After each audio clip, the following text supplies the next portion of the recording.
Hello everyone. At ngayon nga, nandito kami sa kwarto. At ang oras nga pala natin guys ay 2:13 a.m. At sa mga oras na to ay kami ay nabuborg. Kaya ito, tamang baby time ay cherries. At dito lang kami, tamang kulitan kami sa mga aming alaga. At kita niyo naman to, ay loko, pinaglolo ko na naman si Basar at kinupot-pot niya ang itlog ni Basar. Tapos si Basar, magdadagdag yan.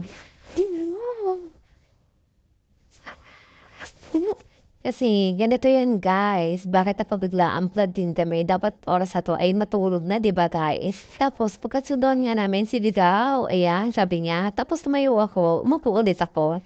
Hindi na nga nakita sa video, pasensya naman na. Tapos sabi ko sa kanya, ano ba talaga? Higa ka ba? O ano? Tapos tumayo siya dito guys.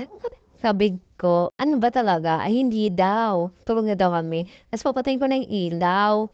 At ayun na ang gagawin yan. Kung di ka pa naman sira, o di ba, nakatayo na, paghanap, parang tanga, dalawa daw. Parang nabaliw, yung naman, ano naman, tatahin ko na naman na pa dyan, guys eh. Papatayin ko na talaga, literal ng ilaw. Tapos tingin niya na naman, o di ba, parang sira talaga. Katawa-tawa pa, sarap bugbuin. Sinapak ko nga, sharing. Tapos na nga, nag-asikaso na nga siya. At ayan, kukuha na nga siya ng short. Kasi nga naka-boxer ang person. At ayan, bababa na nga kami. At para lumabas. Siyempre, kapag lalabas ka ng pinto, ay siyempre sarado mo ang pinto para safe, 'di ba? Kaya na nga naglalakad na nga kami at lalabas naman kami dito sa gate. Tapos ayan, pagbukas nga ng gate ay ilalabas na ang motor. Tapos ayan, vroom vroom skirt skirt na naman tayo. Tipadlock natin tong gate, baka magali ng mga person. Siyempre ito, nakasakay na kami sa motor. Halata naman, di ba guys? Tapos ito na, bandang baba ay nahinto ang motor. Bakit kaya? Siguro nga nalamigan. Kasi nga panay ulan. Pero saglit lang naman ito, padyak lang ang person para umandar. At ayun na nga, umandar din sa wakas at let's go. Punta na tayo sa amin din na nasa Warma. At ito nga, medyo malapit na kami. Tapos napahinto pala kami dito sa may 7-Eleven. Hinihisip kasi namin, anong pwede namin mo kasi sa 7-Eleven.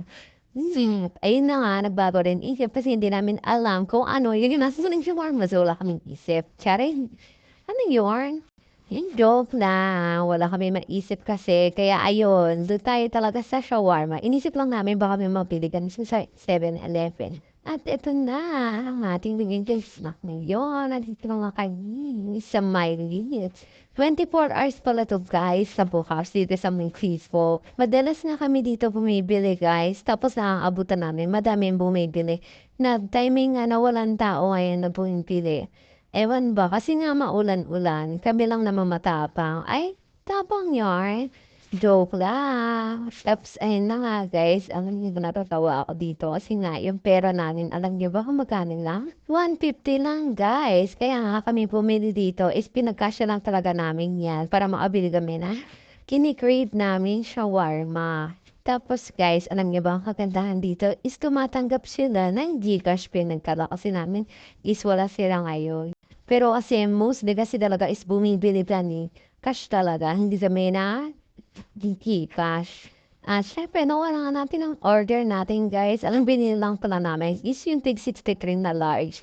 After is, saktong-sakto na yung busog na nga kami din. At ito na nga guys, ang pag-following na kami, dumaan na din talaga kami sa 7-Eleven para nang bumili ng Coke. Siyempre, may pambara ka, dahil may panula ka, di ba?